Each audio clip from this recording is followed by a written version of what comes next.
guys ready? Yep. Yeah. Go ahead. So 24 hours later, Scott, does that ACC title still feel pretty good, doesn't it? Absolutely, yeah. We talked about it in the locker room this morning. We gave a round of applause for ACC champions, and then we said, okay, that's over. We got to move on, and it's really neat for our guys to be able to play here. You look at the stadium, how nice it is to be able to host a regional. It's just an exciting time for them, so I'm super excited for our guys. About 3-4 weeks ago, nobody would be talking about you guys hosting a regional, and now here you are. Just what happened? How did you guys get to this point? The group's been great all year. They never quit during that tough stretch. They played hard. That's why we were ahead in those games. We just couldn't finish those games. And you just had to think that something good was going to happen to this group, and our guys found a way, after exams to regroup and beat Liberty and then beat Charlotte, and then find a way to win those 2 games at NC State by 1 run. And we had not been winning those games. So after that, and also that first game against Florida State, Alberto getting that big walk-off home run. Ever since this group, you can see the belief, and you can tell that they're not afraid to play anybody. Brandon mentioned something about the Virginia series, like that was the one where it was kind of a wake-up call to the entire team, and that's when they started to get things in order, and you guys made the run that you made to the ACC championship. What did you see from your perspective, and was there something you did to kind of like give them a little kick in the pants or whatever? Yeah, if you look at that series, obviously Virginia's a really talented team, and at the time it was just a matter of us finding a way to pitch better and to play better defense. Because if you look at those games, you look at those losses, that's what it was all about, giving extra outs or walking too many guys. So we just talked about being more fundamentally sound, trying to be a little bit tougher, but also using that adversity to help us and understand that, baseball's a momentum-based game. And if you get hot down the stretch, all that adversity and all those tough losses will only help you. And you can tell that those guys took that to heart, and they kept believing, because a lot of people didn't keep believing. But we also talked about our basketball team. Coach Davis and I go way back, and he's a good friend of mine. And just about, okay, when y'all were going through that tough stretch, what did you do? And he just kept saying, I remind the guys to keep their eyes forward, eliminate the distractions. Don't get on social media. Don't listen to what all the naysayers are saying. What we are saying is what is most important. And you got to give those guys credit, because that's phenomenal leadership in our locker room to get where we are today. How proud does that make you, as the manager, to see that growth, to see that development, and the way they changed their gears the way that they did? How proud does that make you, and the confidence level that maybe comes out of that going into the most important time of the year? Yeah, definitely. It makes me really proud, because you have to practice what you preach about being positive, staying in the moment. And these guys, they did that, and they believed it. And that's what's most important in sports, is that you believe it in the locker room. We knew we had the talent, and we knew we could beat anybody, because all those losses were close losses for the most part, and every team goes through a tough stretch. But obviously, when you know the type of group, it's one of those situations where I felt like this group was doing everything right, and the culture was good, and the program was in great shape, but we just weren't getting the results we wanted on the field. And I'd sent a buddy of mine that same text, a former player here, and he sent it to me the other day. He was like, well, it looks like you felt good about the right things, and that's what these guys are being rewarded for. Scott, what are you taking away from last year, coaching in a regional, and obviously a different situation? You're not traveling this week. Just what takeaways from that team to this team are you telling your guys? Yeah, well, I think, the 2 teams are drastically different at this point. I think this team is deeper. We don't have necessarily Austin Love going the first game. But anytime it's your second time doing something, you feel more comfortable. I feel like we're playing a lot better. I feel like, our guys are extremely confident at this point, and I feel like we're more complete. So, but playing at home's got to mean something. Playing at Boshamer Stadium, we're good at the Bosch, and our guys know that, okay, what our expectation levels are and what our program's expectation levels are, and it's right here for your taking, and then go get it. Scott, what was it like in the room today? You know that you won the tournament yesterday, so you knew that you were going to be in the tournament. Yeah. But to still see you know that you're going to have your name called and have your name called. What was like that? Yeah, that's a lot different feeling, because I've been in both. 2010, I think I was recruiting actually. We didn't even make the ACC tournament. We got in the regional at Oklahoma, and then last year I wasn't sure. I was hoping. because we finished pretty well and we finished okay in the tournament. But to know we were hosting, and then just to wait to see, okay, are we going to get a national seed? That would just be an added bonus. I wasn't that concerned about that, but I was excited for our guys where they could breathe a little bit easier and they can know, okay, we're hosting a regional at Boshamer Stadium, and that's a big deal because it's hard to do. It's hard to be one of those 16 teams. Scott, I know you're rivals, but you're also friends with Elliott. Can you imagine that situation? Yeah, I think State's a really good club, and I think they should be in the NCAA tournament. I don't understand why they're not, to be honest with you.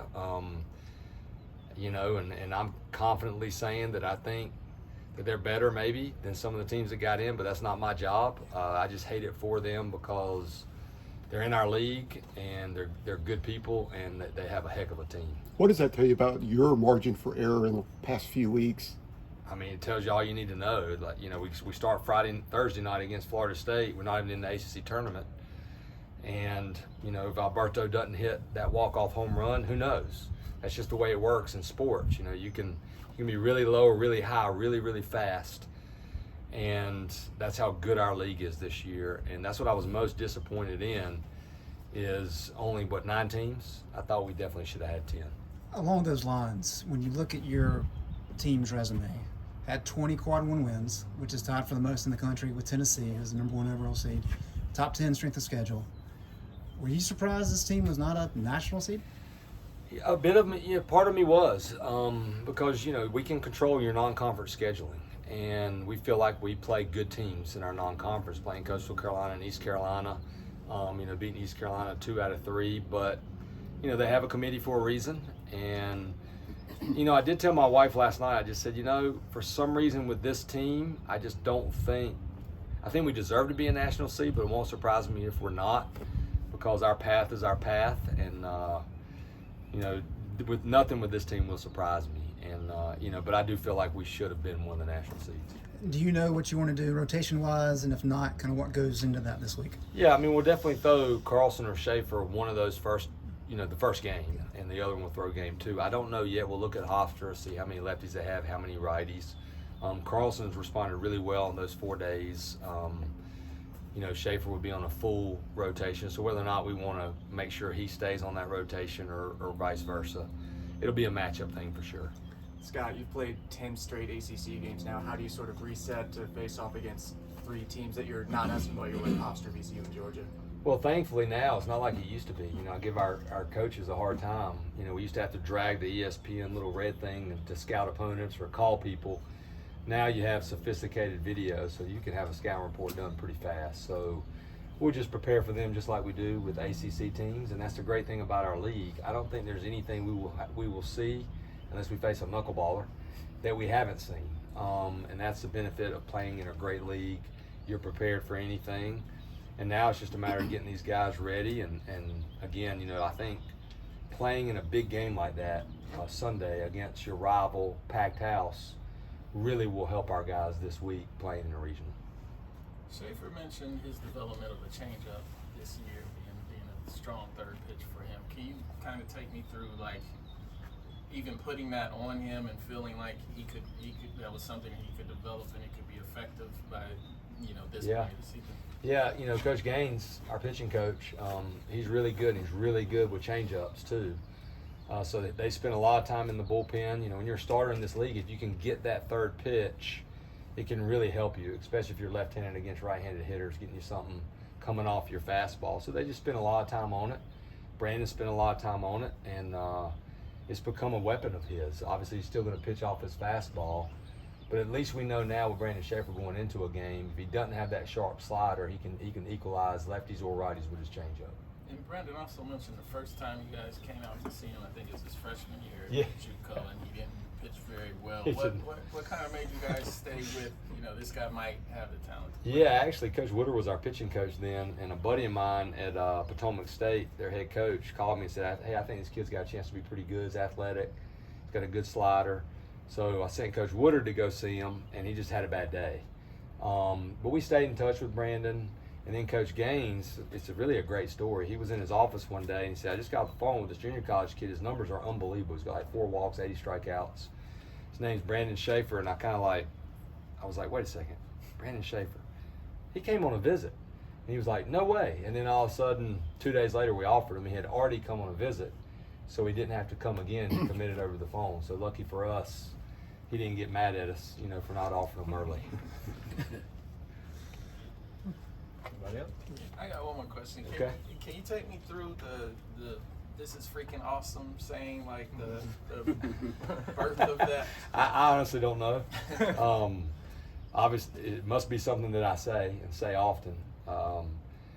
But again, that's something me and Hubert have in common.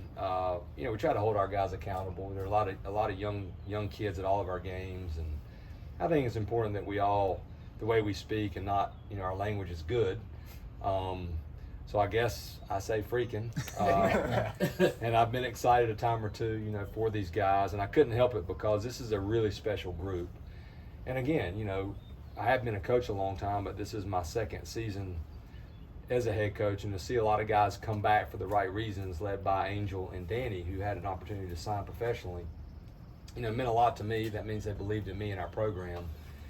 And I guess every time I talk to them after a win, I'll say that's freaking awesome. And they just kind of, I think Hunter Stokely had the shirt, I guess. He just owned a shirt, and it was Carolina Blue that said freaking awesome, and he brought it in one day, and I guess they went crazy.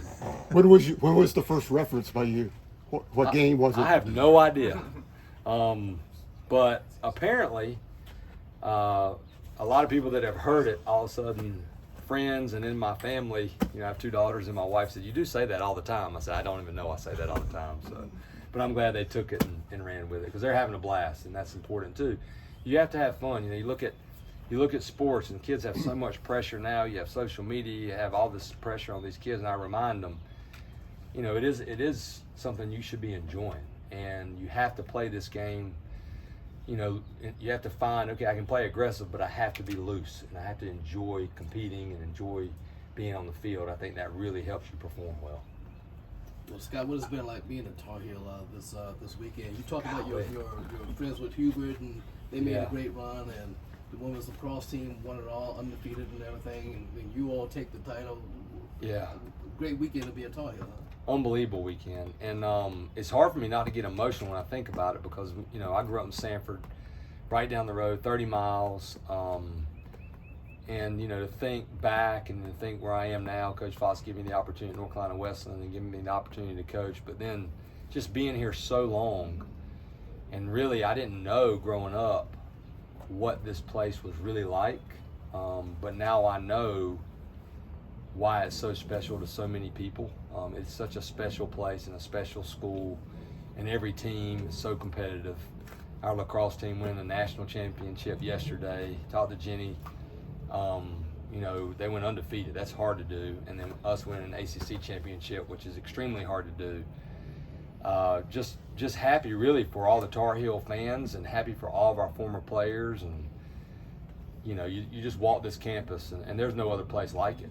It's the best school in our state, in my opinion, the best school in the country. What was that moment like yesterday with Mike Fox? You drove down from DC to be there, and just embracing him after the win. I mean, surreal, honestly.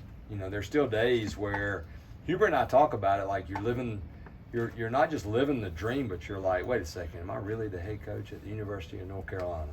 Now, he's the head coach of basketball, so I'm not the head coach at UNC basketball, but you just think about how humbling that is, and then the responsibility that you have. And that responsibility doesn't just go with all your players, it goes with all the former Tar Heels, and not just the guys that played here, but so many people that are so passionate about this school. You owe it to them too to do it the right way and to put a good product on the field. And that's a credit to our guys and just our former players that, I remind our guys all the time, if you just walk around our stadium, there's a lot of hard work put in this place. And I know how much hard work Coach Fox put into it, and I know how much I put into it with him. And to see him there, and to see how happy he was, was a really neat moment for me. Have you heard from any of the other coaches since the game? Hubert, Mac, anyone? Yeah, absolutely. Yeah, I got text from. I spent the whole time on the bus around our guys doing karaoke, responding to text messages, and just really, really cool. I'm getting a text message from Coach Williams. You know, like, it still blows my mind in a voicemail, you know, and he's a friend, but I don't look at him as a friend. I look at him as Coach Williams, a Hall of Famer and a mentor. And Coach Brown texts me, another Hall of Famer.